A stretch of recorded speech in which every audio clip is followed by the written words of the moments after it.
Okay, kung may nawala na kayong password sa inyong mga applications, ituturo ko sa inyo kung paano ito mahanap. Para naman nang sa ganon, ma-open nyo na yung mga gusto nyong ma-open dahil nawala na o nakalimutan nyo na ang inyong mga passwords. Pero sa mga asawa dyan na gustong maging NBI, makakatulong din ito. Kaya sundan. Okay, first, punta kayo sa inyong settings. Then, hanapin nyo yung Google. Google.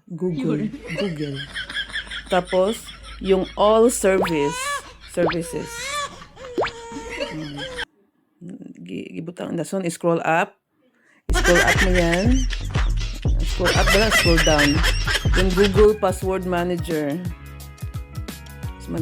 Google Password Manager, hanapin natin. Okay? Then, makikita mo dyan, merong password. So, yun ang mga applications mo. Andyan, no? Mga applications yan. Na ngayon, sample lang, i-open ko tong PayPal ko. Importante ito. I-open natin para malaman natin kung ano ang password kasi nakalimutan ko nga, kunwari. So, tapos, pindutin mo yung mata, oh. Kasi nakapikit. So, ngayon, na-open na yan. Na-open mo ng password. Meron ka ng password ulit. Parang naging horror na to. Kinakabahan ka, no? Okay, sa next ko na video, ituturo ko kung paano makuha yung password na kahit hindi ma-open yung passkey ng cellphone kasi napakaraming tao na hindi maka-open ng cellphone dahil naka-passkey nga.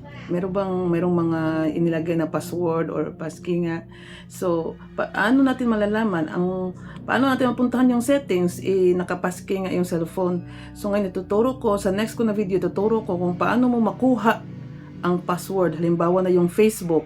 Paano mo makuha ang password ng Facebook, ng Messenger, gamit ang iyong cellphone mismo.